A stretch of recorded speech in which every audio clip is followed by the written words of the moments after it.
Just saw a rat running across the street.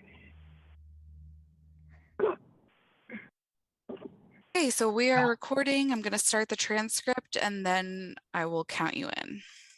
Thank you.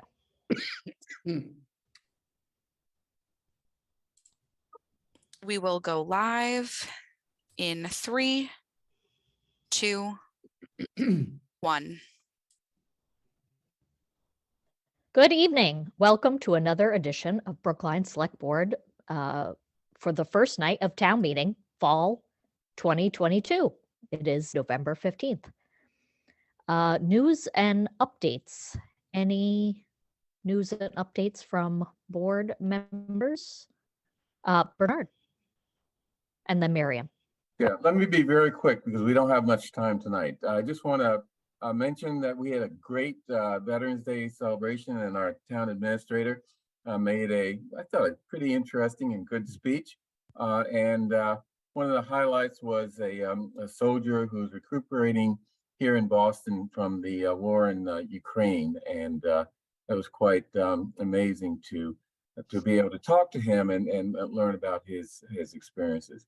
Secondly, on Thursday, conflicting with the select board meeting, there's going to be a Thanksgiving dinner at the high school, sponsored by Rotary, which me and Heather are members of, and the police department, the police union, and the high school. I think maybe another sponsor too. Anyway, we're going to miss that, but my thoughts are with them, and hopefully there'll be some food left over. So. Excellent. Thank you, Bernard. And I will just echo, Rotary is all the fun things that I thought Select Board would have without all the downside. So join. Miriam? Thank you. I'll also make mine quick. I just want to remind folks that we've had a few complaints about people with service animals and service dogs specifically being harassed. So I would just like to remind folks that you don't get to ask somebody why they have a service dog or a service animal. You don't get to accuse them of faking their disability. You should just leave them alone. And if you have any questions, the Office of Disability, Diversity, Inclusion, and Community Relations, ADA coordinators, happy to share with you the fact sheets that we have on animal service animals. That's all. Thanks. John. Thank you very much. I just want to remind people that the Brookline Senior Center fundraiser is still ongoing, but not for much longer. This is their autumn benefit. They have gift cards to reward people who make donations. And the deadline for qualifying to get one of the gift cards with your donation is this coming Friday, November 18th. And if you just do the usual Google search, Brookline Council on Aging, and go to that part of the town website, you'll see other details, and you will see a link that will enable you to make a donation to the Senior Center, which is always, always, always welcome. Also, the Senior Center has a grab and go Thanksgiving meal on Tuesday, November 22nd. Just one of the great things they do. I'm not sure that they've got any more left for people who haven't yet signed up for it, but it's good to acknowledge that activity is just one of the many good things that the Senior Center does in the community. Thank you so much, John. Mike, since you're unmuted, just be very careful. Are you trying to speak? Yeah, very briefly, and in the same spirit, the fundraiser for Steps to Success is ongoing, and so I hope folks will consider that. The Steps to Success website will take a credit card, and anything that can help them would be greatly appreciated. Thanks. Yeah, this year I am, instead of doing presents for a lot of friends and family, I am giving donations in their name. Chaz? Thank you to the town clerk's office and to all the workers and volunteers and proctors who made another successful town election possible. It is an immense procedure, an immense theatrical experience, but counting the votes completely and accurately and making sure everyone has access under high stress situations and a high turnout election. Really just wonderful work. So thank you to the clerk's office. Thank you to everyone who works that day. Really just you make our system of government possible. And thank you to everyone who voted. Excellent. Any other announcements before we move into public comment? Seeing none, John, take it away. Yet another thank you. Thank you to the public for joining us for public comment. It's an opportunity for us to hear your perspective on issues in Brookline that matter to you. A few rules. Each person speaking tonight is limited to 3 minutes. You don't need to use the entire time, but you may if you like. Please refrain from personal attacks and from addressing personnel issues. Members of the public sometimes raise questions. We may be able to provide an answer. More likely, we'll ask staff to provide a more thorough answer.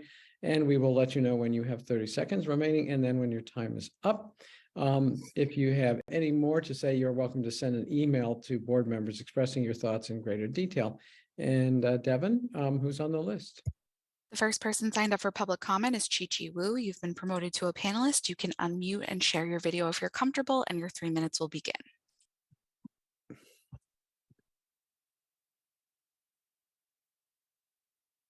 Good evening. This is Chi-Chi Wu, and today I'm speaking on behalf of the Brookline Asian American Family Network. There's an agenda item later in the meeting about accepting a $6,000 grant from the Brookline Community Foundation that was approved for BaFin, which would be deposited with the account for the Office of Diversity. And I guess there's been some question raised about funds being held for BaFin at the Office of Diversity. I just wanted to assure the Select Board that there is significant accountability for funds held by the Office of Diversity for BaFin. Whenever we access BaFin funds at the Office of Diversity, we go through the same process as town employees and the rest of you all in terms of submitting invoices, receipts. In fact, we were told recently that we need to submit original receipts and not even copies are sufficient. So there is great accountability over those funds, much more than if we had our own 501c3 and held the funds ourselves. Furthermore, I wanted to say that we very much appreciate the efforts by the Office of Diversity, most particularly Caitlin Starr, in helping us process those invoices. We recognize that she does do work in helping us process those invoices. It is a mutually beneficial relationship. For example, this particular grant, all $6,000 is going to the Brookline Public Schools to buy books. The books are books from Asian American authors, and BaFin Steering Committee, none of us are seeing a penny of it. It is all going to the schools, and often the funds we get from Brookline Community Foundation is to benefit the town and or the schools. I'll be around for the rest of the meeting in case you have additional questions about the relationship. And I urge you to vote yes to accept the funds. Thank you.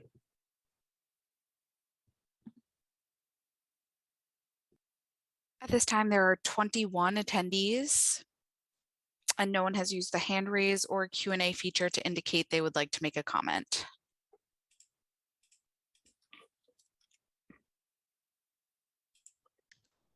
Okay. Chaz, would you like to address the comments that Chi-Chi raised before I take up the miscellaneous agenda? Sure, thanks. I just want to echo the comment that there is a robust process in place at the Office of Diversity at ODICR in order to ensure that these sort of sponsorships or partnerships with community entities are subject to the appropriate fiscal controls. I also want to assure the Select Board that in terms of ensuring to the public greater transparency and accountability on this, we have committed to putting together our session for you in January, in which we will discuss how this process works and provide you with the written guidelines that we've developed on this front. There are already processes and procedures in place to ensure the safekeeping of these funds in accordance with ODICR's mission in their charging statement in their bylaws. The sponsorships have allowed for these sort of mutually beneficial relationships where the town's goals have been furthered through public-private partnerships in a way that might ultimately cost the town more money or more staff time. Aspects of this that have worked in the past or other community entities that we have worked with include the Beacon Street Fire Fund, the Domestic Violence Roundtable, and quasi-government entities such as Hidden Brookline. So in that regard, we are confident that this relationship and process is fiscally appropriate, and we want to make sure that the public has a better understanding of how it works. So in January, at the end of year, after the end of year process, we will be back before the staff will be back before the select board with written rules and regulations regarding this process, so that everyone is on the same page and there's no concern, and there should be no concern about any issues or potential questions regarding how money that comes to the town through a grant and then is used for a purpose that a community organization has identified as a town need. There should be no questions in terms of how that works. So. Great, thank you very much. Any questions or comments for the town administrator? Bernard? Yeah, thank you. I think it's important to have those type of written policies in place. I mean, no one was really questioning whether the money is going to be leaking out into someone's private pockets, but rather just good practices in general. Because remember, I'm sure everyone is aware of all of the articles in the press about student athletic funds and other funds where, you know, because of loose procedures and unwritten rules, someone can easily come in and sort of walk off with Las Vegas money. So, you know, the question is not that we think that that's a problem here, but rather that, you know, we just want to make sure, and I want to make sure that that, you know, we have clear procedures in place that can be audited adequately and assure the community that there are no problems here. There have been a number of instances in this town where that has been a problem. So it's not as if this is an abstraction. And I understand that for purposes of this grant, that the money is in the pocket of the diversity office and is being spent by the diversity office based on the recommendations of BaFin. So. Yeah, and I just to tack onto that real quickly. Sorry, Okay. That's you raise a good point. And I also think just in terms of the community's awareness too. This is also why on the ARPA side of things, you know, we have been really working hard with all of our ARPA grantees and awardees to make sure that those procedures are in place, especially given the concerns about the federal government coming down on improper uses or improper documentation of CARES Act funding. It's just we are really dedicated to making sure the procedures in place are solid and written so that it is clear to anyone who comes in and looks at them that we are doing things above board here. So it is a good flag, and we are working towards making sure that those are solid, especially now with our new finance director who started last Monday. John? Thank you. Yeah, I just want to clarify a couple of things, if I may, or just make sure that people have all the information on this. And I want to thank Chi-Chi Wu for her coming to the meeting tonight and for her comments. And I want to just be absolutely clear with everyone that BaFin is a terrific organization. BaFin has been a blessing to Brookline, and for the Office of Diversity, Inclusion, and Community Relations to have a partnership with BaFin that assists not only BaFin, but then through assisting BaFin ends up assisting the Brookline Public Schools. All good, all good. The problem simply was that this is not the only time that the select board has been asked in recent months to approve something which sort of creates a mystery. Why on the select board's agenda is there an item that requires us to approve Brookline Community Foundation giving money to another local nonprofit? It just sort of, it's mystifying. And it led to some questions as to, why does this even require the select board's approval? And then it led to, frankly, all of us getting an education that we hadn't previously had in some relationships that have been built up over time, all beneficial, that involve the town putting itself in the position of more or less a fiduciary on behalf of some local nonprofit organizations.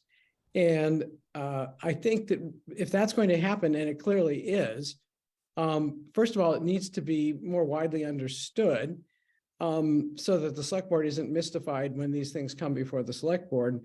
And second of all, I think there need to be some clear written, rules and regulations so that we are covered in terms of how we conduct the relationship and how we make sure that everything is properly monitored as I'm assured it has been.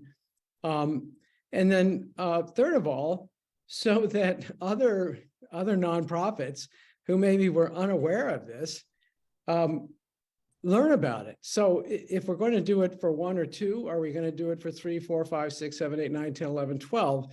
That's a question that remains for the future.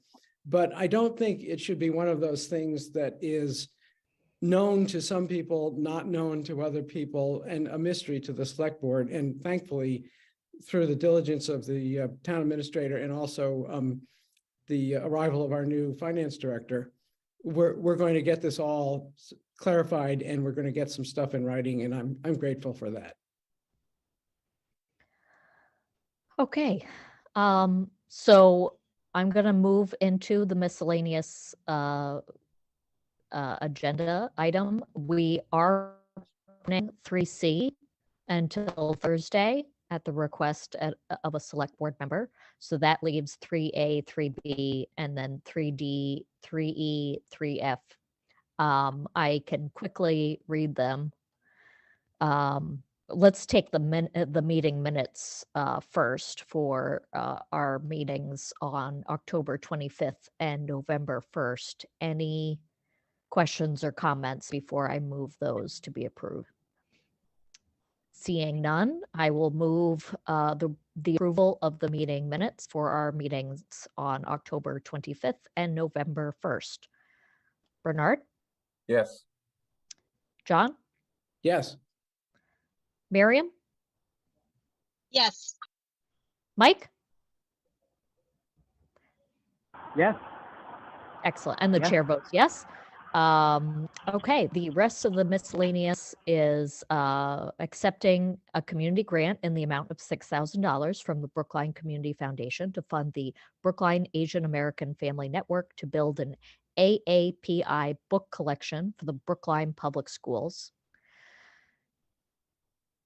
Question of accepting $5,000 in funding as part of the fiscal year 2020, I think that might be 2022 Emergency Management Performance Grant Citizen Corps programs from the Massachusetts Emergency Management Agency. The Brookline Police Department will utilize these funds to provide its basic community emergency response team, otherwise known as CERT, training program for a new CERT and junior CERT volunteers. Approving the following authorization to hire request from the Library Division custodian.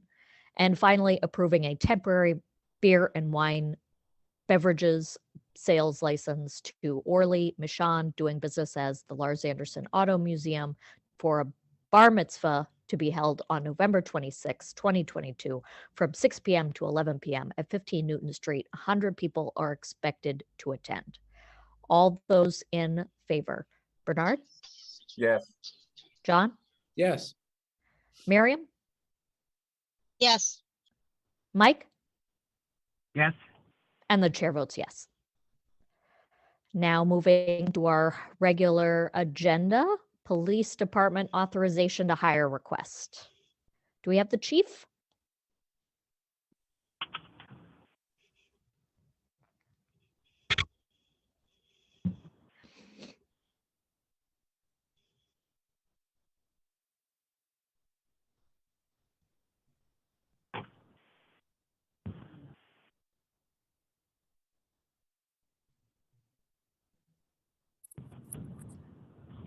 Good evening. 3 years into Zoom and I'm still working out the kinks. Good evening. Thank you for having me. Of course, you're up for 2 agenda items, so however you want to present the information. Okay, it might be easier to start first with the authorization to hire request for a crime analyst. Okay. This is a position that was previously held by Officer Nick Goon. As everyone is well aware, we are in a staffing crisis over here with regard to sworn personnel. So this is a way that the union and I worked collaboratively to come up with the solution. And we have a crime analyst who's been working with us part-time. She started with us as a Northeastern co-op. She's phenomenal. So what we would be asking for is to onboard her to a full-time crime analyst, civilianized. There's an MOU that we've drafted that's been signed off on. And we are ready to go with Rose O'Keefe as our first civilian crime analyst if the board will allow for it. Excellent. Thank you so much for working that out. Any questions or comments from select board members before I move the language? Bernard? Yeah, in the agenda, at least my agenda, there's also something called police officer, paren 10, close paren. Is that a typo or a mistake or something? Sorry, could you repeat it, police officer 10? Yeah, it says, let me get it here. First, full-time civilian crime analyst, paren 1, close paren, and then police officer, paren 10, close paren. Yeah, Yes. I think those are 10 vacant positions. Yes. And We're Chief, getting to that. yeah, we'll get- Are we it's a- approving anything then? she's presenting the first position first, and then she will talk about the 10 positions for regular police officers. I'm sorry, I didn't say anything in the packet, so I was. That's okay. No, and a special thanks to Devin because I did throw a lot of stuff at her this week. And she was gracious enough to honor all the requests and streamline them the best she could. So that is one request. And then this, I don't know procedurally if you need to vote on that before we talk about the 10 officers and the promotions, or you tell me. Well, let's vote on it. Am I seeing any objections to voting on this and then moving into the discussion about 10 police officers? Seeing none, I will move approval of, hold on, let me get the language again. Approval of the authorization to hire request for a full-time civilian crime analyst position. All those in favor? Bernard? Yes. John? Yes. Miriam? Yes. Mike? Yes. And the chair votes yes. Okay. Thank you. So next up, I would be asking for authorization to start the hiring process for 10 additional officers. Ideally, those officers would be onboarded and ready to begin an academy. We've identified one in Lowell that will start late April, early May. We have to secure those spots. But as, again, I know you all know, we are 25 officers short right now, 3 looking and close to finalizing on transfers to other departments, and anywhere between 4 and 8 retirements coming up in the next 6 months. So the sooner we can get the process moving to hire additional officers, the better we all will be. So we have 8 that, are in the process right now to start an academy in January through Northeastern. This is a request for an additional 10 to hopefully start an academy for the spring. And although that may seem like a large number, we've experienced in past authorizations that we don't always get everyone who we sponsor. Exactly. They either kind of drop out or they go elsewhere. So most likely we will not end up with everyone that we authorize at this stage. Yes, to your point, we had asked for authorization to hire 10. We're currently at 8 with a few final steps in the process where typically applicants have had a hard time getting through. So we're optimistic that it'll be 8, but that's not a guaranteed number going in January.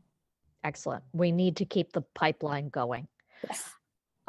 Any questions or comments from select board members? John?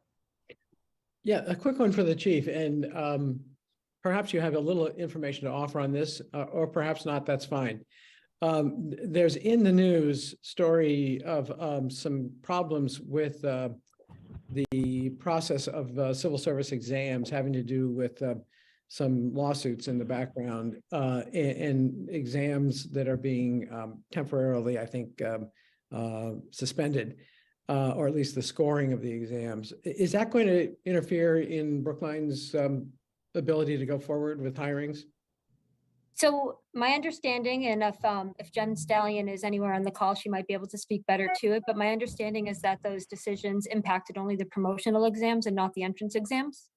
And also that the exam that many of my officers took in September that would allow for them to be promoted to sergeant and lieutenant, that exam will not be scored. So we don't know what the solution to that will look like. Related to that, the firefighters promotional exam scheduled for this Saturday was canceled. So we have, a lot of confusion, a lot of anxiety, very understandable. But we will await the state and HRD to give us direction on how to move forward. Thank you, Chief. Okay, I will, if there are no other questions or comments, I will move approval of the 10 officer positions, authorization to hire request. All those in favor? Bernard? Yes. John? Yes. Miriam? Yes. Mike? Aye, yes. And the chair votes yes. Now for the promotions. Now for the promotions, and this is the good stuff. I would like to request the authorization to appoint 2 civil service lieutenants to the rank of deputy superintendent, which brings them out of civil service. And I'm prepared to move forward with those names if the board will hear it. Yes, please. Great. So Lieutenant Russell O'Neill, I would like to promote to deputy superintendent to oversee the patrol division. Lieutenant O'Neill was born and raised in Brookline. He joined our department in 2006. He was promoted to the rank of sergeant in 2015 and to lieutenant in 2018.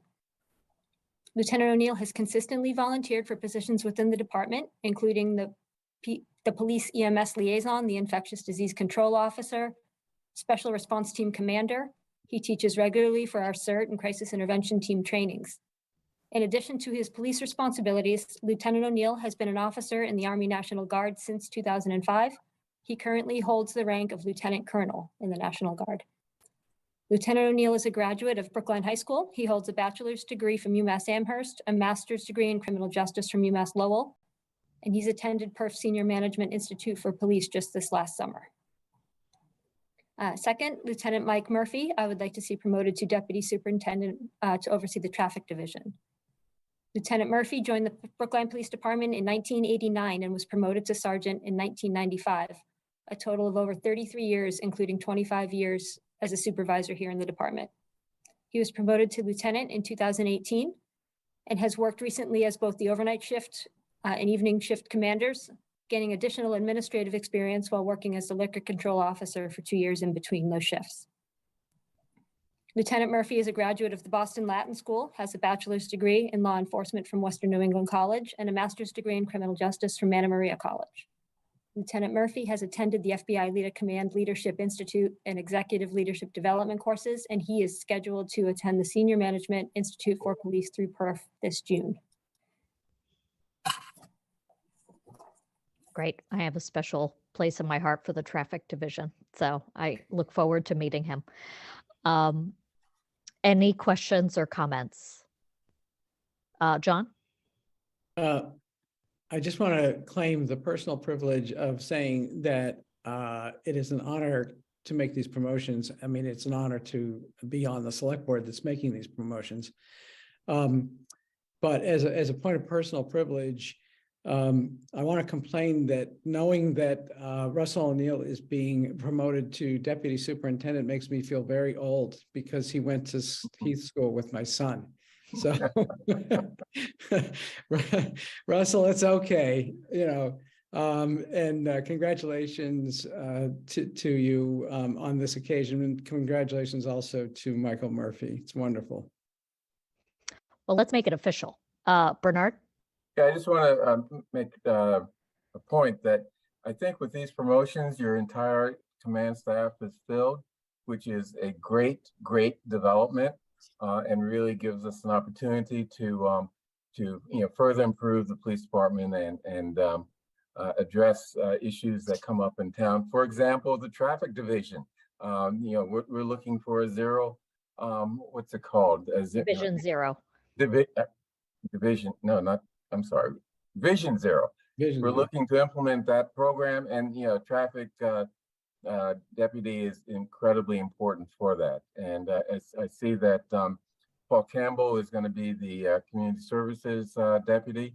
I think he's he's a great person for that position. But the fact that we have our leadership staff, our command staff completely filled is really, really big news and good news. So. Well, let's make it official. All those in favor of promoting Lieutenant Russell O'Neill to Deputy Superintendent for the Patrol Division, and Lieutenant Michael Murphy to Deputy Superintendent of the Traffic Division, say aye. Bernard? Aye. John? Aye. Miriam? Aye. Mike? Aye. And the chair votes aye. Do let us know when the promotional ceremony takes place so that we can make sure a select board member attends. That would be great. And we have it, we have Ben Kaufman actually ready to go for this Friday at 10 a.m. And we are planning to have the ceremony over at Hunneman Hall at the library, just to accommodate, have a little more space, and to hopefully accommodate for my next ask, which will be the 3 lieutenants. When you're ready to hear that. Okay. Jump right in. Yes. Okay. So just the way it works, this sort of sets into motion a chain of events. These promotions that you've just authorized will create vacancies at the ranks of lieutenant. So right now, due to these promotions and the promotion of Paul Campbell, we will have 3 vacancies at the rank of lieutenant that I would ask the board to authorize the hiring for this evening. We're in a unique position because there are only 3 lieutenants left on the promotional list from the last exam. The good news is all 3 are extremely qualified and are ready to go as soon as we can get them approved. So I think the first step in that is the authorization to hire. And then if the board can hear it tonight, I'd be happy to present the candidates for approval. But you can let me know. I can come back Thursday if you're not quite. Yes, so the authorizations to hire are noticed for this evening, and that's under this same item. It says question of approving the request for the authorization to hire and then following promotion. So those promotions will take place on Thursday. Okay. So both of those things will be on Thursday? Lieutenants and Devin? sergeants, right. Okay. So thank you very much for presenting tonight, and we will see you back on Thursday. Okay. Thank you very much.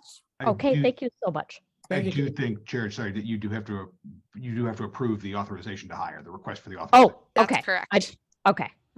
I did not follow then. That's okay. Yeah, you just have to vote to authorize to hire, Chief, I'm sorry, it's 3 candidates for lieutenant and 3 candidates for sergeant. Is that correct? That's correct. Thank you. Okay. What Chaz just said. All those in favor of that authorization to hire request? Bernard, Aye. John, Aye.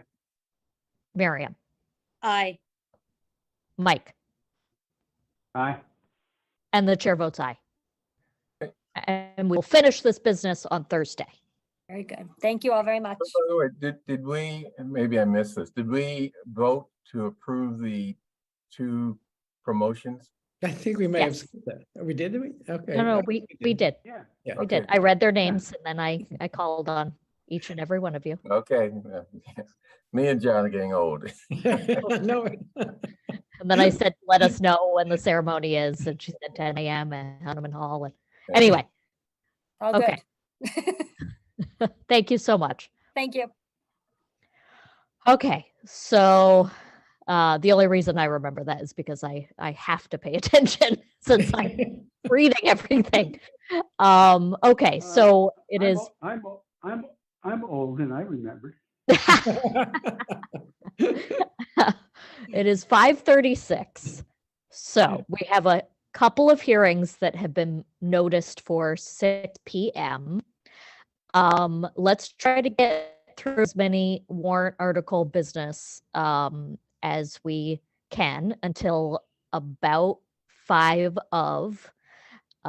So Melissa, what is likely to come before town meeting this tonight and then Wednesday night that we should probably either reconsider or take up for the first time? Sure. Just to kind of go through your agenda, we are deferring collective bargaining until Thursday. We're waiting for a ratification vote, and we'll put that on our Thursday calendar. Town meeting will vote that on the 29th. Article 8, if you are in your combined reports and turn to page 78 of your combined reports, you'll see that there was a motion. Mike was generous enough to file on behalf of Fred Perry, who is looking to add additional language to the warrant article for newspaper requirements.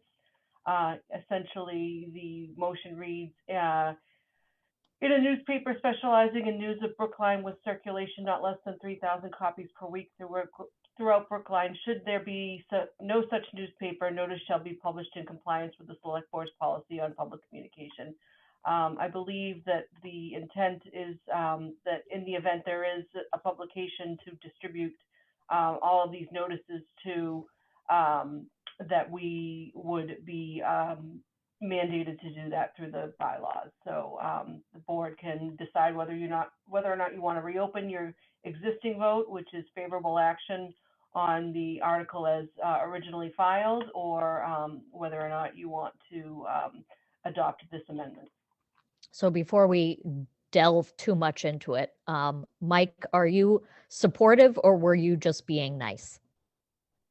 No, I'm actually supportive of this case. I am, maybe I'm being nice as well, but I do support the concept, and I'm happy to explain why. Why don't you do that? And specifically, I guess, address why should we spend more money or tie our hands? So I think perhaps the best illustration is of it has been the discussions that we've had around the ARPA, some of the ARPA grants, where town council has quite appropriately cautioned us that we have to be able to show public benefit to these grants. And this is a circumstance where if you consider the public benefit to having a print newspaper and a digital newspaper that is written by real journalists as opposed to people who just pick up public, news releases from organizations, and actually does some reporting, I think there's an enormous public benefit to that. And the passage of this amendment would help the people who are organizing to put together a publication of that nature to basically demonstrate their financial viability, I think is perhaps the simplest way to put it. And I don't know whether they specifically need this in order to get financing, or whether they would simply like to have it in order to put it into their own pro forma. But in any case, I believe that there's sufficient public benefit to justify the relatively modest cost. I realize it's not zero. And on the other hand, it's way less than we would have to pay if we we don't pass this warrant article and have to continue with the vote. So my follow-up question, and then I'll open it up to other select board members, and keep in mind, we have like 15 more minutes in order to try to get through like 8 more warrant articles. Why not amend the policy that we just told staff to create and that we can amend at any time, Good instead question. of enshrining in a bylaw? Good question, because amending a policy can be changed at any point, and the bylaw is somewhat more difficult to change. It can still be changed, but the people who are hoping to put together this publication felt like they would feel more secure, and I think anybody providing financing to them would feel more secure if it was in a bylaw. Okay. Any other comments from select board members? John? Thank you, Michael, for taking this up on behalf of Fred Perry. And thank you, Fred Perry, and everyone else who's involved in this local effort that is aiming to bring back a weekly newspaper to Brookline. As a person who was one time editor of a weekly newspaper for Brookline, my loyalties are very much, divided on this. But as a person who is currently a member of the select board, I'm a little uncomfortable with the notion that we're going to frame our action in this area to meet the needs of, a group of folks who are hoping to start up a business, and not just to meet the needs of getting information out to those who deserve the information in the most efficient way possible to the maximum number of people possible. And so I think we can retain that. I think we should retain the flexibility to get the information out as efficiently as possible to as many people as possible. And when that is through a newspaper of 3,000 circulation, then let's do it. And when it is through other means, then let's do it through other means. But let's not give, one of those entities a leg up on the other by an act of town meeting. I'm sorry that I feel uncomfortable in that way, because I know that there's a lot of very earnest people who want to do a good thing for Brookline with this newspaper venture to be. But I'm not sure this is the way to do it. Miriam? Yeah, thank you. So I'm just a little confused. If we were to take this up, then we would re-vote on 8 as amended? Is that what we're talking about? Yes. Okay, thank you. Bernard and then Chaz. Yeah. I guess my concern, I share John's concern that, we shouldn't be putting our thumb on the scale for a private business, although that's not as big an issue for me. My concern is that if you think back 10 years when we had a newspaper and, what has happened since then, it's clear to me that the environment for media, newspapers and others is going to be very, very different in 5-10 years. I'm not sure we want to get tied into a structure of an industry that may not be around. I have no idea, what the alternatives are, but I think that we need to be just aware of the fact that things could change dramatically, and we don't want to be forced back into print media. I will just say I concur with John. I am very uncomfortable with having this inscribed in a bylaw. If we're going to do it, I would rather do it in a policy to address Bernard's concerns, which is that these things change. And in order to change the bylaw, we would then have to file a warrant article and get town meeting to approve it, which only happens twice a year. I am also just uncomfortable with having government be the funding source for media. I concur that, it is sad that we are losing our way to to get information out, but it is a slippery slope to have government control the purse strings of press. And so I'm not sure that I can really support that at this time. Miriam? Thank you. Sorry, I hit the wrong button. So I will say, I think actually everybody makes good points. This is one of those where I'm like, I agree with everybody. I agree with Mike. I agree with Bernard, John, and Heather. I will say that there is a model for a government. I mean, when you think about NPR and WBUR, so there's a model for government funding support for media. My issue is I cannot find this amendment in the packet. And so I haven't read it. So I always feel a little uncomfortable voting on something. Melissa or Devin, any idea what page it's on?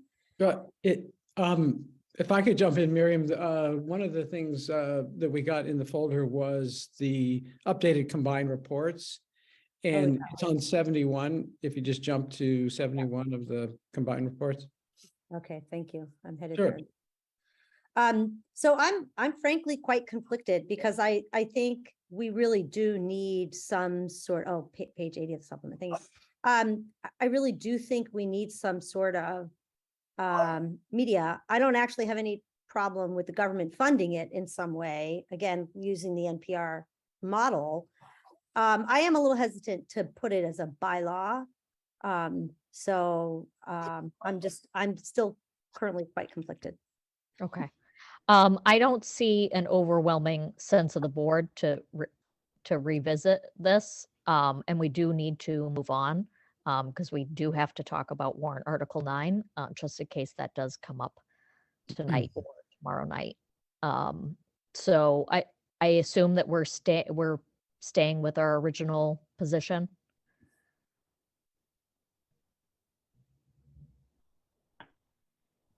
Well, it sounds like it sounds like I should just withdraw this. Well, I wanted to go before town meeting, but yeah, you're free to do that, Mike. You're an right. at-large town meeting member. Sorry that you. But I think I should, rather than go through the process of voting, I just assume withdraw if that's in order. Okay. So warrant Article 9. Where does that stand now, Melissa? Okay, so we have several motions to consider under warrant Article 9. So in the supplement, we have the petitioner Before you motion. move on, I totally forgot to call on Chaz. Oh, sorry, yep. I just wanted to say from a practical perspective on the issue that a couple board members raised, staff are happy to alter the communication policy to reflect a preference for issuing all necessary notices in a newspaper of circulation above 3,000. The caveat that I would add to that, because staff concerns were raised, is that the rates be reasonable. We don't want to be in a situation, especially if it's enshrined in a bylaw, where someone puts out a pamphlet run of 3,000 copies and says, I'm a newspaper, under your bylaw, you must advertise with me, and the rate is $10,000. So we would just want to be, we would use the policy to be flexible. But if it's the sense of the board that there's a general preference for, if a newspaper of greater than 3,000 copies in circulation exists and the prices are reasonable, that we issue notices in there, then we will amend that policy accordingly. Thank you very much. Okay, Melissa, back to you. Okay. So Article 9, there's several motions to consider. So we have the petitioner motion, which begins on page 103 of the combined reports. If you're looking at yesterday's version, I posted a new version today, so the pagination is slightly changed, but in that area. Then we have the amended Hefter-Schatz motion, which is supplement 3, and supplement 3 can be found on page 109. And then we have the Granoff-Birnbaum amendment, which is supplement 4, and supplement 4 can be found on page 110. So I think there might be some representatives in the queue. I'm hoping there might be, so that they can explain their motions. I really don't want to call on members. We've got 5 minutes. before we Okay, need to yep. start going through license hearings to then get big off and, at town meeting. So are any select board members familiar with some of these competing amendments and want us to revisit our position? What is our position? We're in line with the former AC's position, which is 24 hours and a couple of other things that I can't recall right now. It's 24 hours. There's an additional 6-hour exception for if DPW has replowed for curb cuts and so forth. So that brings it back out to the full 30 hours that it used to be. There's the original petition the original warrant articles suggested increasing fines and imposing a fine on a per 100-foot stretch of sidewalk as opposed to the entirety of the property. AC reverted that, so it's still a by property fine, and the fines are still where they used to be. Those are the major changes, and then petitioners revised version, as we discussed previously, I think re-extended it to 200 feet as opposed to 100 feet. Left the fines increased and proposed 12 hours. But what you voted on, proposing favorable action on, was the AC motion with 24 hours, the 6-hour extension in certain circumstances, and no change to the fee structure or to the per property fine. John, did I see your hand raised? Yes, so I cannot claim to speak in detail about the amendment that's been offered.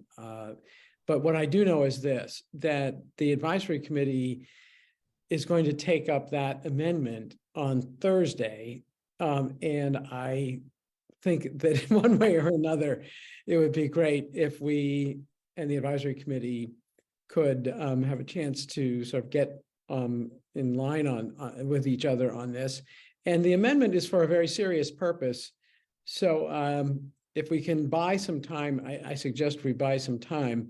It's for the purpose of making sure that the needs of the Orthodox community in particular, but any communities that have observances that limit their freedom to work on days, on Sabbath days, but this could apply to not just Jewish Orthodox communities, but other communities that have those kinds of religious needs, that they get recognized in this policy. And we wouldn't be seeing an amendment if the sponsors thought that the policy as drafted does recognize their needs. They clearly see a need for an amendment. And that's why I think we need time to figure out if the amendment is warranted and if we favor it. Okay, I seem to recall in the plethora of emails that somebody had requested that warrant Article 9 be taken up, I think, first thing on Thursday, so I that, think that's what's going to happen, so that the Okay. advisory committee can weigh in.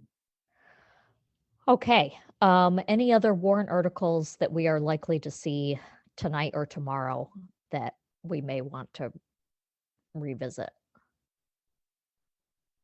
Melissa? So we still have Article 14 for the pilots. You did get a memo added to your packet. You may not have seen it yet, but Lincoln is also here to talk about his recommendations on Articles 14 and 36. I think some of the others are kind of late in the order that we'll probably have some time to digest that on Thursday as well. Okay, let's try to get at least a discussion about that. Is this the first time we're taking this up? So No. I think you had heard from the petitioner, but then deferred making a motion on the articles so that you could hear from the finance director. You were waiting for him to actually start. That's right. You had a I public just hearing. wanted to make sure that I didn't have to declare a public hearing. Right. You had. Okay. Right. Great. Lincoln, would you briefly summarize your memo about pilots Yes, in response to the warrant article? sure. Good evening. Thank you.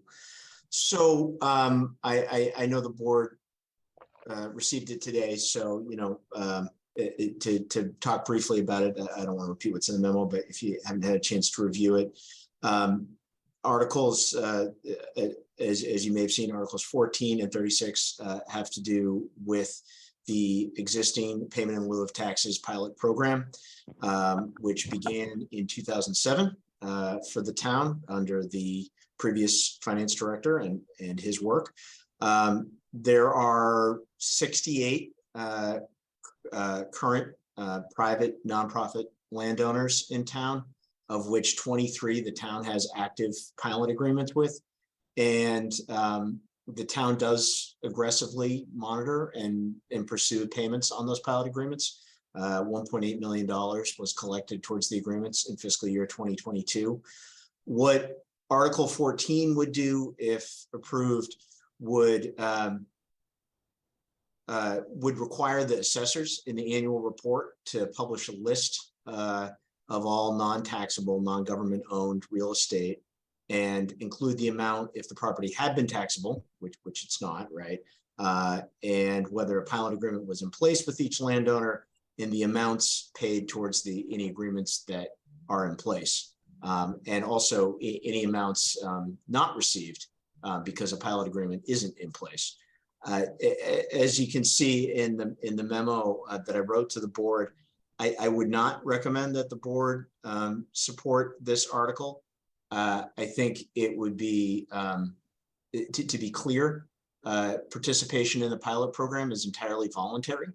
And so I think the carrot approach towards working towards getting pilot agreements in place with the remaining entities, nonprofit entities where we do not have pilot agreements, that a carrot approach might be more effective than a stick approach. I think in one of the documentations in preparation for town meeting, I think the word shaming was used, public shaming. And I think you could certainly have a concern there that while certainly this information is public and of course is available to anyone who asks for it, proactively going out and publishing it might be a detriment to the goal that I think just about everyone would share, which is increased participation in the pilot program. That this article, if passed, would not achieve the goal that the proponents seek to pursue. So Article 36 would have a moderators. It would in one of the amendments, it goes from require to recommend that the moderator appoint a committee to look at pilot, to examine some of these issues. I think the piece, again, I would not recommend that the select board support the passage of this article, even under its amended form, because of part 3, really. In particular, part 3 says that this moderators committee, if approved, could also examine any related topics the moderator deems appropriate or helpful. So I would have a concern. I would think there would be a concern that might result in some mission creep for the proposed committee, and in particular, for example, perhaps having the committee members be interested in participating in a negotiation with a possible pilot program participant. I don't think that would be appropriate. It doesn't. The article as written now doesn't foresee that, but I think that broad language might lead to some kind of mission creep there. It also speaks to, under Article 36, providing recommendations to the select board in promulgating, perhaps amending the existing pilot policy that's been adopted by the select board. And and I think there's a legitimate concern there that the policies of the select board are the select board's responsibility, and it might not really be the venue to be receiving advice that's unsolicited from the select board, since the policies are under your authority. So obviously happy to answer any questions about those recommendations and provide any other information that's desired. John? Yeah, first of all, welcome to Lincoln Heidemann as our finance director. Great to see you. To keep it very short, I welcome his comments and his advice on these two articles. That's easy for me to say. It happens to to line up nicely with my own feelings about these two articles, but hearing it from our finance director is meaningful.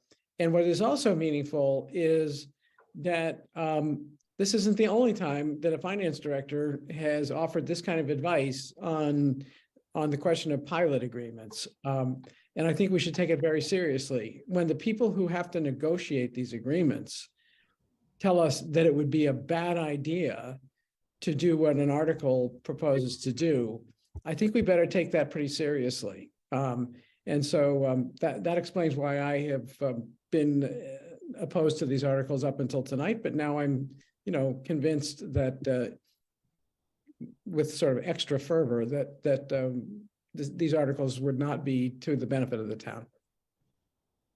Miriam? Thank you. Thank you, Lincoln, for your input. I can say that my stance has not changed, which is I totally agree with you on 36. I think that is the purveyance of the select board. And I don't support that. Mission creep is a nice way to put it. In terms of 14, I just have to respectfully disagree. I think I take your points at heart. I think that they're valid points, but I really err on the side of transparency, and I just don't see the downside of proactively publishing. Obviously, I will have select board members that will disagree with me, but that's fine. That's not new. So to me, I feel like the transparency, it's just transparency. I don't see it as shaming. I know some of that language has been used, but I don't see it that way. I just think it's transparency. If that is available, then we should make it available. We shouldn't have to make the public work for it, in my opinion. So I will still support that one. I'm going to guess I'm going to be in the minority, but hey, you never know. All right. Thank you very much. If I can- Chaz can I or say Mike? something? Yeah, of course. Yeah, I just want to say that, Miriam, there'll be a minority of two. Because I agree with you. Okay. Chaz? Just to comment, tangent, not or a related issue here, I would strongly encourage select board members and also petitioners of this article, supporters and others, to read Lincoln's memo, which is contained in the packet, because it not only addresses these issues, but also talks about the proactive ways that now that we have a full complement of our finance team, that we're thinking about addressing pilot and expanding pilot and enticing people through that carrot approach that Lincoln talked about. I think regardless of your feelings on these warrant articles or the final outcome here or in town meeting, I just want to reassure everybody involved in this that we are very active now with a full team behind us in making real positive strides towards improving our pilot program and ensuring that we maximize its potential. So Lincoln is, barely spent more than a week here and is already making a big impact in this. And I know in him and the entire finance team under Melissa's guidance is really bringing this issue to bear. So thank you to them. And I encourage everyone involved to both read that memo and stay tuned, because regardless of the outcome here, we are taking a much more proactive approach on this issue. I was optimistic that we would maybe be able to find a middle ground, but I am reluctant to overrule a staff recommendation, especially a new member of our staff that we pay for their advice and their management skills. So I will probably not be supportive of the petitioner's warrant article on 14, or is it 36? Okay, we should vote. We should probably take this vote separately. So I will move no action on warrant article 14. All those in favor, no action. Bernard. No action. John. Aye. Miriam. No. Mike. No. And the chair votes aye. And then no action on Article 36. All those in favor of no action.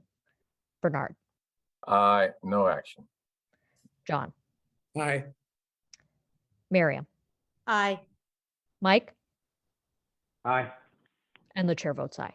Thank you very much, Lincoln, for putting that memo together so quickly after your start date. No problem. Thanks for having me. Thanks. Okay, so now we have to pause the warrant article reviews and return to our license responsibilities. First up, we have an alternate manager for the WBUR City Space.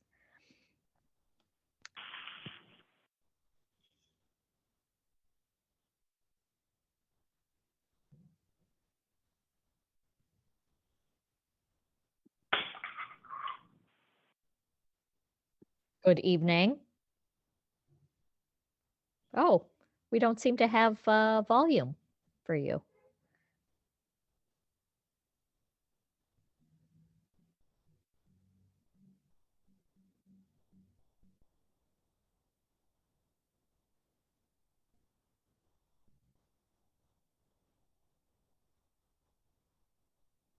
Sorry, are you able to hear me? Jim, I can hear you. Sean, Excellent. can you say one more thing, Sean, to see if Hello. Oh, good. Okay, great. We have you both. So who wants to address the alternate manager request? Great. Yeah. So thank you for having us here. Yeah, we're basically just applying to be alternate managers for the WBUR City Space. We do catering events there at Boston University, and we're looking to add our names to that permit. So. Great.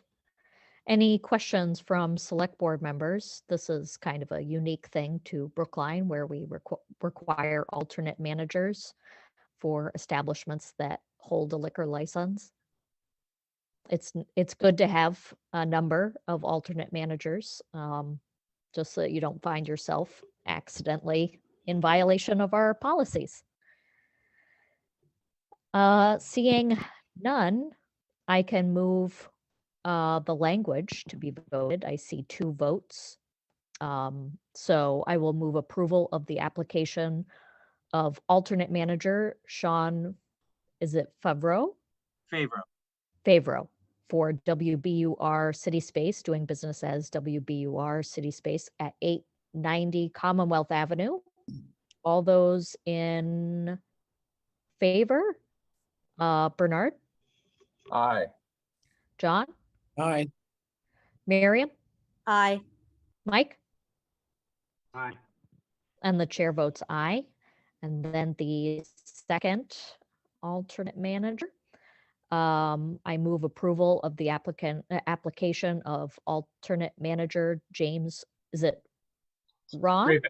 Raven. Yes. For WBUR City Space, doing business as WBUR City Space at 890 Commonwealth Avenue. All those in favor? Bernard? Aye. John? Aye. Miriam? Aye. Mike? Aye. And the chair votes aye. Thank you very much. Thank you very much. Moving on to a public hearing that was noticed for 6 p.m., a wine and malt license transfer, common vic, alternate manager, and entertainment license. Who do we have? For P&L Restaurant, doing business as Rainbow Sushi.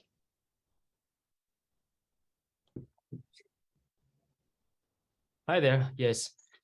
Hello. How are you? Yeah. I'm Jin, and this is my father-in-law, Daiwon Lam, which is the new owner of the Rainbow Sushi, and I will be the manager of the restaurant, also the liquor manager as well. Great. Any questions or comments from select board members? Have you ever managed a liquor license before? Yes, I had 6 years of experience in Chinese and Japanese restaurant in Reading, town of Reading. So yeah, Excellent. Thank you. Any questions or comments before I read the language? Miriam? I'm just, what, I usually try to locate in my head where this is. What was there before? It's the name was Rainbow Sushi. We didn't change the name. Got it. 187 Harvard Street. Yeah. Thank you. No problem.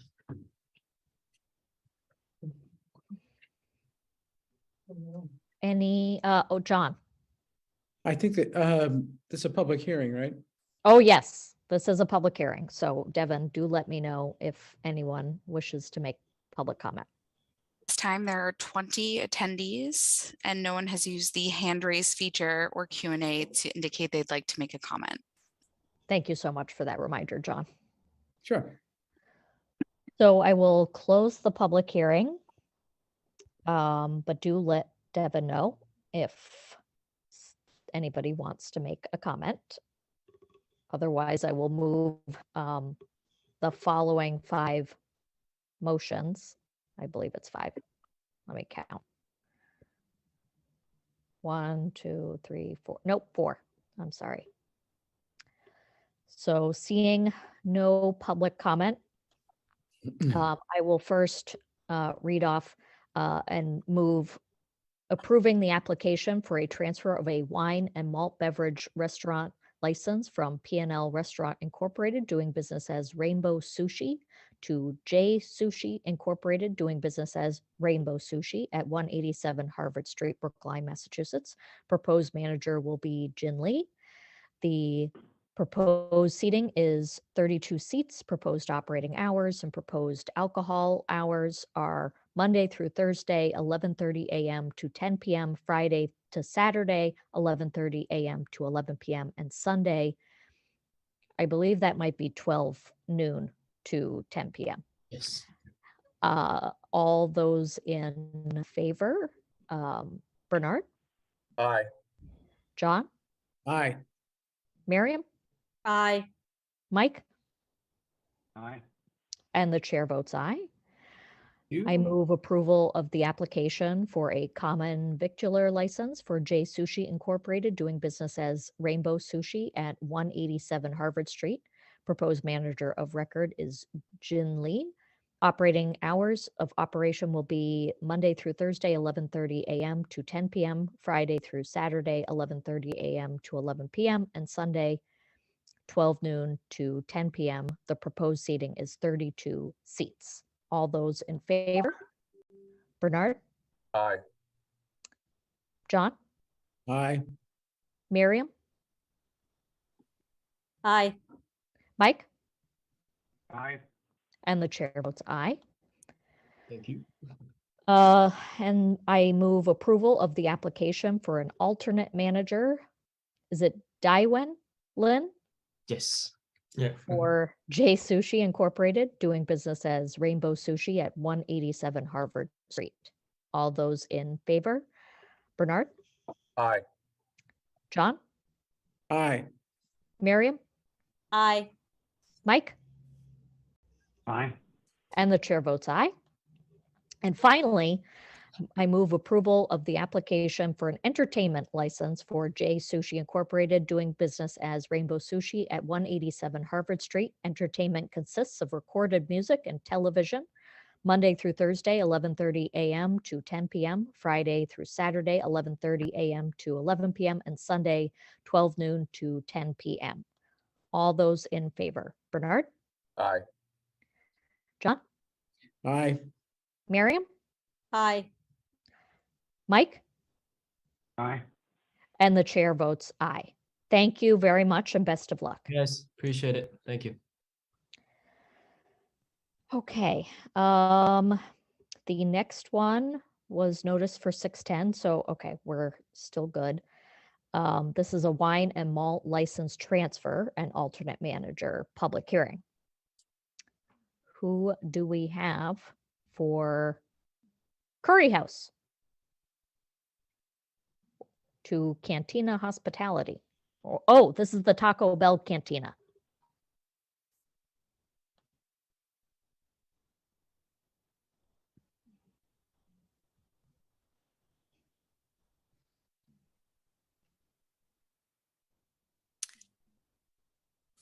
I believe we should have Arturo and Eric speaking on this item.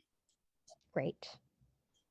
I see Arturo. He has been promoted to a panelist and he is not muted. Arturo, can you hear us?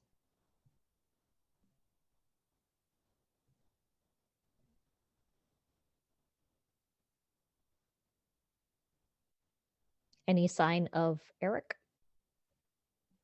Yes, I'm here. Can you hear me? Oh, yes. Hello. Hi, how are you? Very good.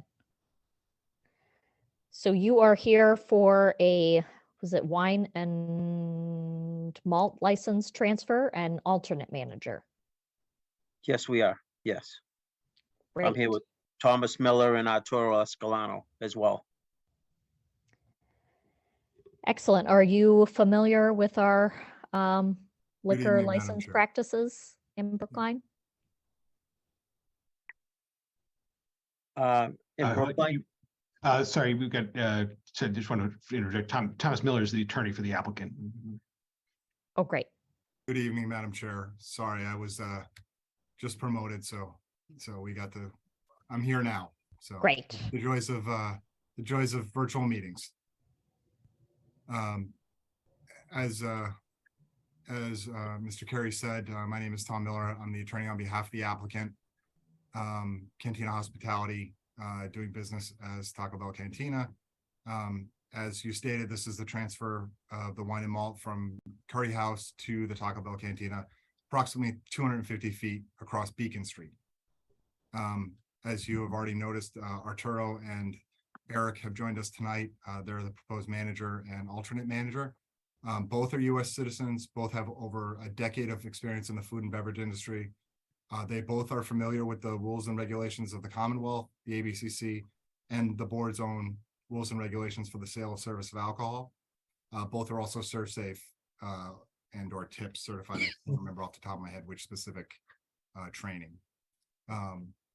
Cantina Hospitality has, operates another location in Brookline, as the board is aware, on Commonwealth Ave. They have done so for more than 2 years without incident. They are a franchisee of Taco Bell and operate 70 other locations in 4 other states.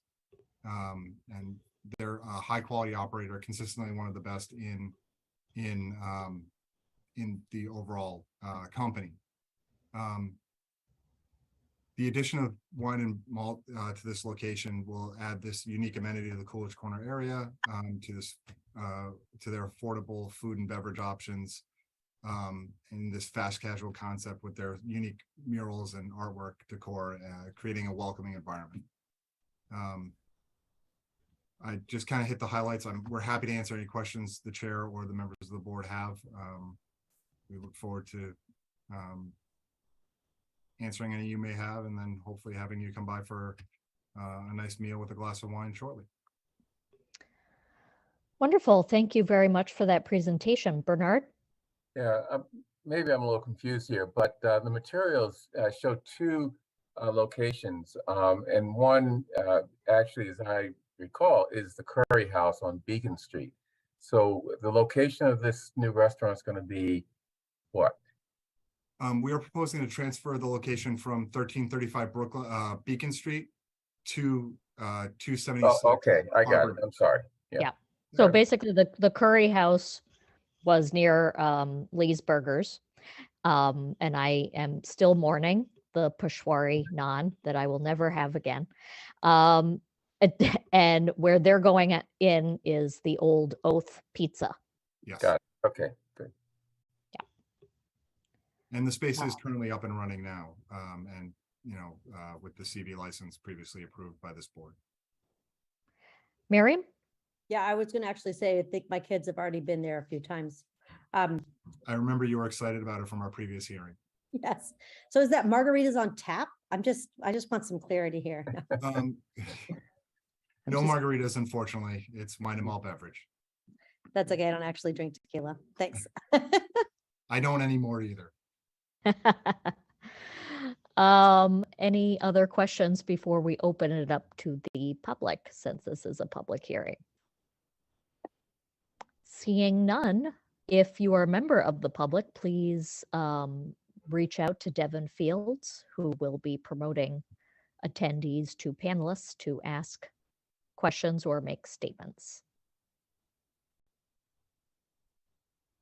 This time there are 16 attendees. I see one person with their hand raised, Stephen Miller. He is a partner in our firm. I'm not sure if during the confusion he raised his hand earlier before I was promoted. I don't know. Got it. Okay. Any other comments from select board members before I close the public hearing? Seeing none, I will close the public hearing. There are 2 votes before us. I will read them and then call the roll. I move approval of the application for a transfer of wine and malt beverage restaurant license from Sing Food Lee Incorporated, doing business as Curry House, to Cantina Hospitality LLC, doing business as Taco Bell Cantina, at 276, 278 Harvard Street. Proposed manager will be Arturo Eliscano Meza Jr. The seating is 34 seats. Proposed operating hours are Sunday through Thursday, 8 a.m. to 1 a.m. and Friday to Saturday, 8 a.m. to 2 a.m. And proposed alcohol beverage service hours are Sunday through Thursday, 11 a.m. to 1 a.m. and Friday to Saturday, 11 a.m. to 2 a.m. All those in favor? Bernard? Aye. John? You're muted, John. Sorry about that. Aye. Miriam? Aye. Mike? Aye. And the chair votes aye. Then I move approval of the application for an alternate manager, Eric Brooks, for Cantina Hospitality LLC, doing business as Taco Bell Cantina at 276, 278 Harvard Street. All those in favor? Bernard? Aye. John? Aye. Miriam? Aye. Mike? Aye. And the chair votes aye. Thank you very much. Thank you very much. Thank you. Thank you. Okay. At 6:20, we noticed a new all alcohol license, alternate manager, and change of doing business as public hearing. Who do we have for Love Bite Thai Kitchen and Bar? Hi, everyone. Kristen Scanlon, attorney representing the licensee, or the applicant in this case. If I may proceed with the presentation, if that's okay? Of course. Great. Again, my name's Kristen Scanlon. I'm a licensing and permitting attorney. I know 2 members of the ownership team are also on the call today as well. It's Apichaya Bunyawang, who's the owner representative, and Pitsukan Sanmuang, and I may be butchering those names, but I do my best with the pronunciation, so I might have them introduce themselves for the comments as well. But Pitsukan is the proposed manager of record. By way of background, this location originally opened as its original Thai cuisine approximately 2 years ago, and they serve authentic and affordable Thai cuisine that has quickly become a neighborhood family-friendly favorite. Since opening, they have fine-tuned their ownership team and now seek to expand the restaurant's offerings and concept to include alcohol beverages, an updated menu serving Thai and Asian tapas with both traditional and new unique dishes, expanded seating with a new bar, and a new DBA, which is before you as well. The restaurant itself would be approximately almost 2,500 square feet, which would include approximately 1,680 square feet on the first floor with an 800 square foot basement level for storage, and its existing 165 square foot seasonal outdoor patio with seating for 12. The Interior seats would include a main dining area seating and bar seating for 12 patrons. And the hours of operation would remain the same, which would be daily from 10 a.m. to 1 a.m. We would hope the character and fitness of this applicant's not in question, as they are an existing and successfully run restaurant under the same leadership at this location. But because it is a application for a new alcohol license, I know a discussion is warranted on the public need at this location. And I would submit that, as previously mentioned, these are experienced restaurant owners whose reputation precedes them. The members of the team have either owned and operated or worked in successful restaurants in other Massachusetts towns other than Brookline, including Lexington and Andover, as well as the state of Maine. They are diligent in training and would be at this location as well with their staff and with the granting of this license, including training and certifications and tips and serve safe equivalent programs. At the time of application, we do note that the availability of a license to grant at this location. And for this restaurant, wouldn't be too imposing in size, but certainly plans to be in quality of food, service, and ambiance.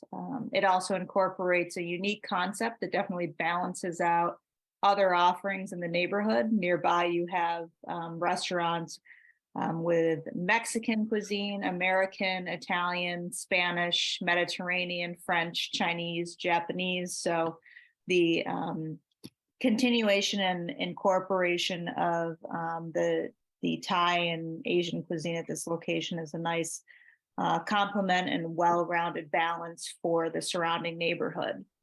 I would point out, which I think is a great feature of this restaurant as well, is its affordability, with the majority of items being under $20 a dish. That would remain the same even with the expansion and changes to some of the menu offerings at this location. And it is certainly a family-friendly environment. They welcome gatherings of friends and family, children, adults all the time, and that would remain the same. We would hope too that it continues to be a draw to Brookline from residents and visitors alike. Certainly equals tax dollars spent in keeping money in town by providing this restaurant variety instead of people going outside of town to spend their money. I do know the owners and the alternate manager noted are all tips trained and crowd management certified as required by the rules of the board. And I think that's about it for the presentation for now, but we're certainly here to answer any questions that the board might otherwise have regarding these proposals. Great. Thank you so much for that very thorough presentation. Thanks. Any questions from select board members?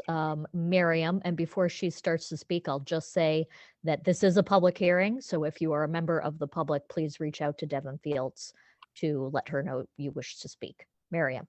Yes, so first I have to say this is in my neighborhood and it's delicious. And I encourage everybody to go. And one of the things I do want to say is there's a really lovely, this is an area where the sidewalk is quite wide. And so I think they said 12 outdoor seating. So I just want everyone to be mindful that that may seem like a lot, but this is an area that has a very accommodating sidewalk. The only other thing I would say is we've been hearing a lot about rats. So I just want to make sure that's on everybody's radar, that you're thinking about, in terms of expansion, making sure you have the capacity to deal with the expanded trash that might come with that. But I'm excited to try the new named restaurant. I've always had excellent food at this one. Great, thank you. Is this closer to Cleveland Circle or Washington Square? You know where the Borough Bar is? Yeah. It's right down the street from the Borough Bar. Oh, very nice location. Okay. Any other comments or questions from select board members? This is a public hearing, so Devon, do let us know if anybody has reached out to you. This time there are 9 attendees. No one has used the hand raise or Q&A feature to indicate they'd like to make a comment. Okay.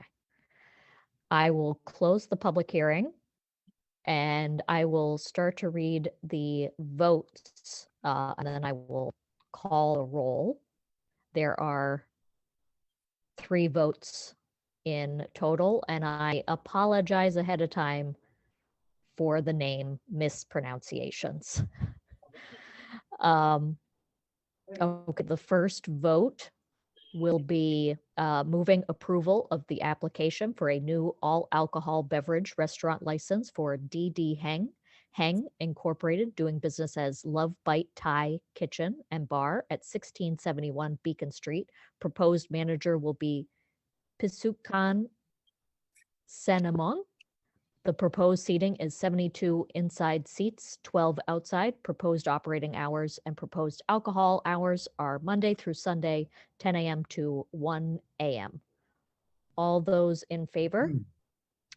Bernard? Aye. John? Aye. Miriam? Aye. Mike? Aye. And the chair votes aye.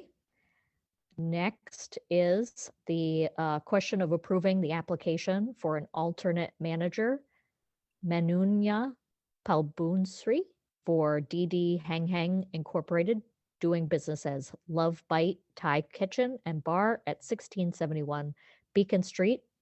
All those in favor? Bernard? Aye. John? Aye. Miriam?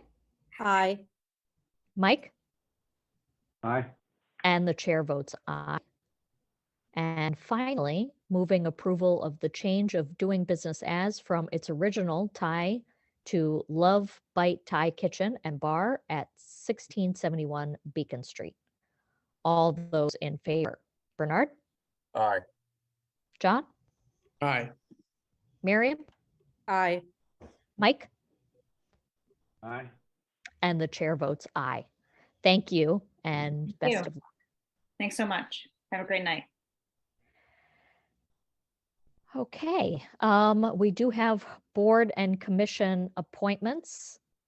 So we're going to put off the Disability Commission appointment because we got a couple of new applicants and we need to interview all of the people who have expressed interest. But right now, we can move approval of Paul McLean for a 3-year term expiring in 2025 for the Indigenous Peoples Day Celebration Committee. Any comments or questions before I call the roll on that name for that board? Seeing none, I will move approval. All those in favor? Bernard? Aye. John? Aye. Miriam? Aye. Mike? Aye. And the chair votes aye. So we have big for another 7 minutes, technically. Is there anything else that we want to try to get done? You don't want to hear my warrant article? Oh, yes, let's hear that warrant article. I'm sorry. Minutes is probably not gonna work. I don't think 7 minutes is enough time. Well, let's try. Okay. So you've got like 5 minutes to present, to leave us with like a couple of minutes to, discuss amongst And our- what I do is just give you a feel for the warrant article and direct you to the material and packet, the complaint process form that really gives you a good sense of what the complaint process that I'm proposing here is. And that is the primary aspect of this warrant article. So let me start by acknowledging that the warrant article is long and detailed, but at its root, it has two basic, easy to understand purposes, which is, to make it easy, I will call Purpose A and Purpose B. Purpose A is a plain and straightforward process for addressing complaints of discrimination. Purpose B is an appropriate role for the commission to play in helping to make Brookline a diverse, equitable, and inclusive community where people are respectful of each other and live in harmony despite our differences. So let me go through this really quickly, and I apologize if I'm talking too fast. The Director's Office will be the primary forum for complaints of discrimination under Warrant Article 31.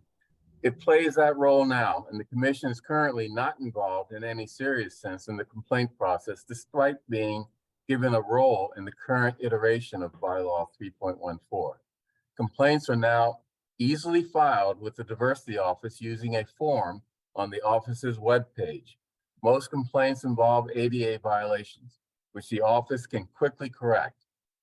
There are also specific forms for Asian American hate incidents and complaints related to police-civilian interactions.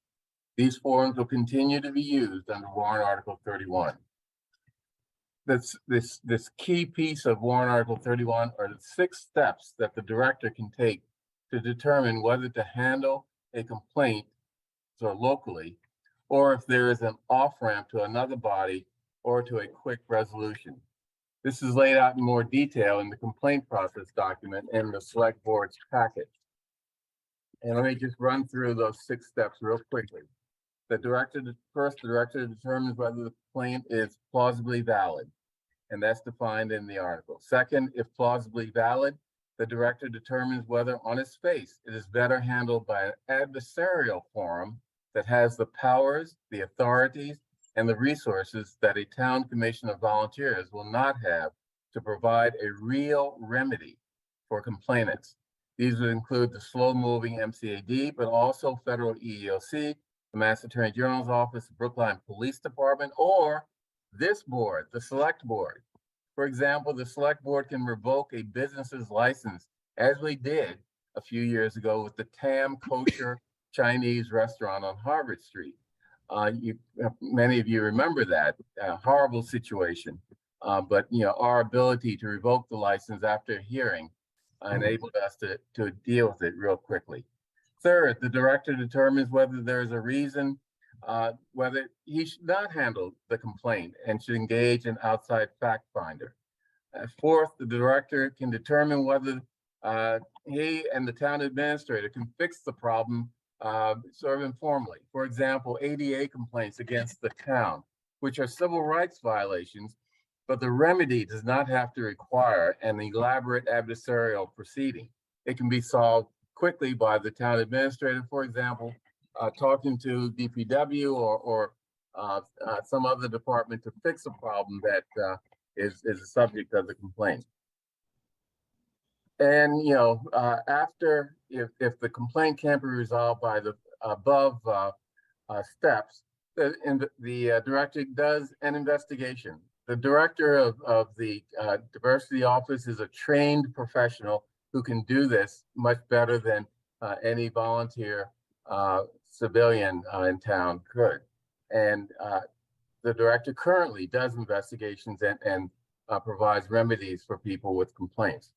And following the investigation, and if the complaint is still plausibly valid, the director puts together a resolution plan that can propose a non-adversarial resolution of the complaint. For example, mediation or conciliation or restorative justice, or if necessary or requested by the complainants or the respondent, the director can assist them in taking their complaint to an adversarial resolution. In terms of Purpose B, I'm skipping over a few things, but Purpose B, the community relations role of the director and the commission.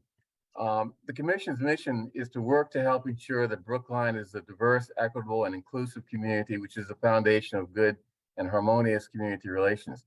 This role has its origins in the original 2014 warrant article that established the Office of Diversity, Inclusion, and Community Relations. Warrant Article 31 labels these aspirational values as Brookline values, and Brookline values are the foundation for the above discrimination complaint process. So that's a quick rundown. I don't know how you want to proceed given the few minutes we have left, but. Yeah, so, we're going to have to say goodbye to Big in a few minutes. I guess, this is not the first time that we've heard this. We actually did have a public hearing several weeks ago. I have a lot of difficulty articulating what this warrant article does. Even listening to you now, I get that it's about complaint procedures, but and it was very useful to hear kind of the rundown of, some of the different avenues. But one of the things that I've learned about implicit bias is that when you give a lot of authority to one person to use their discretion, then you amplify their bias. So I'm a little nervous to rest a lot of that power in a staff member, just like I was very reluctant to give a lot of authority to appointed members of a body who are not really trained for this work that I think is, very professional and should be treated as such. I guess the only thing I can really say is this too is not really what I think will work best, but I don't know what that thing would be. So I'm just reluctant to support it because I still don't quite understand it. John and then Miriam. I think Miriam was first, if you don't mind. Okay. Miriam and then John. Thank you. Thanks, John. So that was actually very helpful explanation, Bernard, because certainly there's a lot of redlining. It's very hard to follow kind of where everything ended up. And I realize we're really short of time. So I'm just going to be real quick about my main issues. The first is I totally agree with Heather. This is, one person as gatekeeper. And that really gives me a lot of pause. This one person gets to decide, and then what? And further to Heather's point, we, Maytown meeting referred this to the CDICR, and we haven't really given them time to act. They are meeting. I am not a part of that subcommittee. For those of you who don't agree how I think we should proceed, which is fine, but I'm not on that subcommittee, so I don't actually have any voice in it. But there is a subcommittee and they are meeting and they are addressing this. And I feel like we gave them a mandate to do that and now we're completely undermining them. I'd like to see what they come up with. And then I think my third issue is who are we to define these values, to vote on values? I'm really uncomfortable with that. I'm working with Ann Braga at the behest of this select board for a code of conduct for committees. And of course, that's coming from us as the select board, as the town on a code of conduct, but to codify values in a way that's really, there's no, again, whose values? How do we define those? So I appreciate your effort. I definitely appreciate the explanation. And I could go into more. I mean, does this bylaw? We've got 2 more minutes. Woman, So feel free to. There's lots more I could go, but I'm going to leave it to John. Thank you. John. Thank you very much. I support Article 31, and I thank Bernard for the explanation, which I thought did a good job of clearing up some of the questions people have about Article 31. To sum up why I think we need this. This is the current sort of latest attempt to address what people pretty much across the board agreed was missing from our CDICR bylaw as of 2019. And in this attempt, the discretion is vested in the director of the office. But let's look at that real quickly. It's vested in a trained professional who is responsible to a town administrator, who is a professional administrator, who is answerable to a select board who are elected by the people of the town at large, 5 of us. That's a chain of command, which I think protects that this director of the Office of Diversity, Inclusion, and Community Relations had better be good at what he or she does in terms of weighing the merits of complaints. I think that's a far better path than the road we were going down with prior attempts, which vested into the hands of citizen volunteers those very same responsibilities. So I think Bernard has it right, and that's why I'm going to support this particular article. And on that note, we have to allow Big to focus on town meeting. So drum roll, we will have to wait to find out what Mike Salmon thinks. Stay tuned. I can't wait. We will see you at town And meeting. my response to the comment. Yes, See we you will all at town meeting. resume this discussion on Thursday night. Yeah. Oh, okay. Oh, you'll see what Okay. I think.